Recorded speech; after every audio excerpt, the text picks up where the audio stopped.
Hi! Think I'm getting PTSD. We all know what a fuse is. It's a piece of wire that melts open under high current. And let's not get burned. And when it opens, when it burns, it cuts your circuit open, stopping the flow of high current and protects your circuit against fire and such. And every one of them has a different current rating depending on how much current your circuit normally needs and at what level you want them to blow open and protect your circuit. So these are short circuits with close to 0 volts across them. Then why the hell do they have voltage ratings? Like this is rated for 250 volts. It's still a short circuit. It's not like if I place it on a circuit with a 2000 volt supply, there will be 2000 volts across this.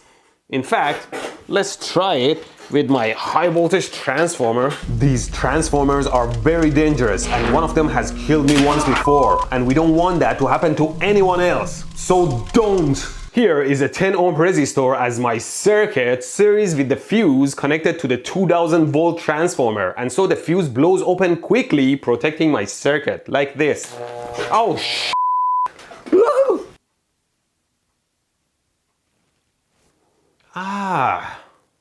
Look at this. Even the glass cracked and broke under extreme heat. The voltage rating is not about the normal operating mode. It's for when the fuse breaks open and we want it to reliably open. We know a strong high voltage can jump the gap, creating an arc, keeping the circuit closed, like we saw. So in order to make sure a fuse or breaker actually opens, it needs to be made differently. Otherwise the arcs never die, and that's not safe. But you could be safer using my sponsor NordVPN. Psst, listen, NordVPN has a 30-day money-back guarantee, so you can start using it for a week on your travel while still having the opportunity to use their guarantee.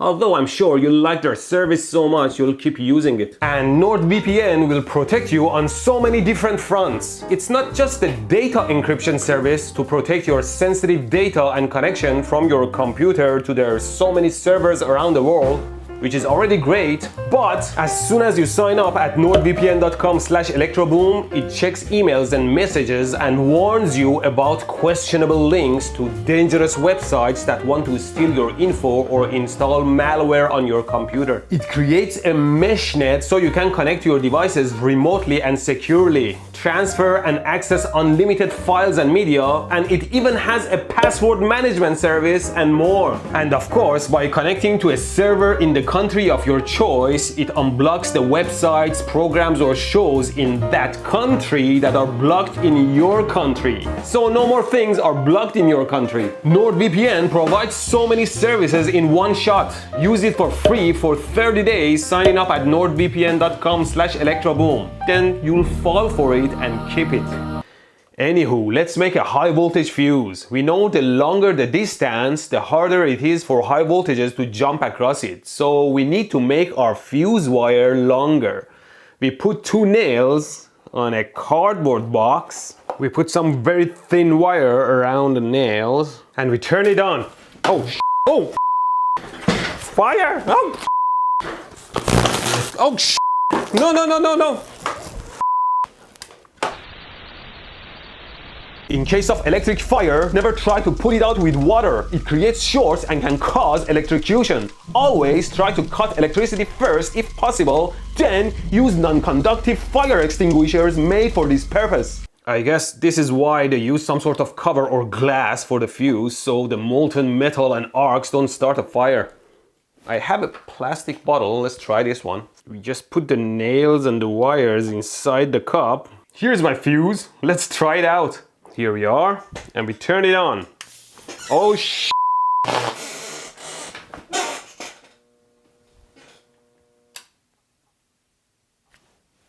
Well, it took a while, but it opened, and the fire was contained in here, so safer? What if we vacuum in here so that there is no ionized air to help create arcs?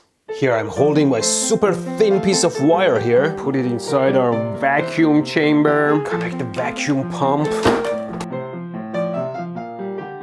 Now hopefully there is some good amount of vacuum and we turn the power on.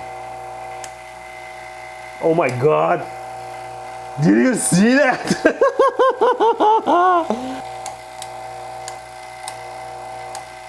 Look at this nonsense. Oh my god. Oh, that was a failure. It's easier to create much longer arcs with much lower voltage in vacuum. I suspected that, but not that much. It's interesting because under normal atmospheric pressures, the 2000 volts can only start jumping under 1 millimeter gap. But as we saw, it jumps well over 10 centimeters in partial vacuum. This new transformer seems to be a little bit weaker than the old one I had, which I broke. I should get a stronger transformer. Me, not you, okay? You don't need to acquire anything that has a resemblance to this. Of course, after it starts, it can extend to a longer distance if the source is powerful enough. I suppose instead of a vacuum, you could replace the air inside the fuse container with some non-conductive noble gas like argon. Would that work? I don't have argon. So I'm thinking if I can make it happen reliably in air, it would be good. Like here, I'm taking a very long, thin wire, if you can see it, so that hopefully it can fall away quick, stopping the arc. It did work. I think I'm onto something. Maybe I can make it even quicker. Okay, hear me out. I'm running a very thin fuse wire between these two nails and I have two elastic bands that are pulling this wire apart, keeping it at a tension in the middle. So when the fuse blows open, these elastic bands will pull the wires apart quickly and hopefully extinguish the arc as soon as possible. The fuse is shorting the 2000 volts and now we shall turn it on. Oh, look, this is exactly how you expect a fuse to behave. Unlike the last time that the entire wire just evaporated, this time it just broke straight in the middle. The rest of the wire is intact and there was no huge arcs either. Awesome! So any mechanism that quickly breaks and pulls wires apart should be very good for high voltage. In fact, the microwave oven that I pulled the transformer out of has its own fuse. Where did I put it? I put my oven parts in my cookie box. Where is the fuse? Oh, there it is. Here's the fuse.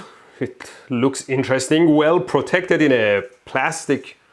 Is it a box? Can I open it? Oh, look at it. There is a more regular looking fuse inside the plastic cover. It is a 5000 volts 0.7 amps fuse. From my extensive experience with high voltage fuses, the gap doesn't look far enough to avoid big arcs. Let's try it out. But this is interesting. See, the fuse wire on one side is a spring pulled open, keeping the fuse wire under tension. So when the fuse breaks open, the spring pulls the contacts apart, eliminating the arc, like what I did with my elastic bands. Okay, the fuse now is shorting the 2000 volt output. Let's see if it works as advertised. Ooh. Well, I mean, the fuse wire is completely eradicated, including the spring and everything. Was there a point to the spring? But it's interesting. For such a small gap, there was almost no arc. Is there a special gas in there? I can't find anywhere if there is a special gas in these glass tube fuses. Somebody let me know. But in conclusion, that's why every fuse has a voltage rating. Use it outside the rated voltage and there will be death and destruction. So mind the ratings. Or else.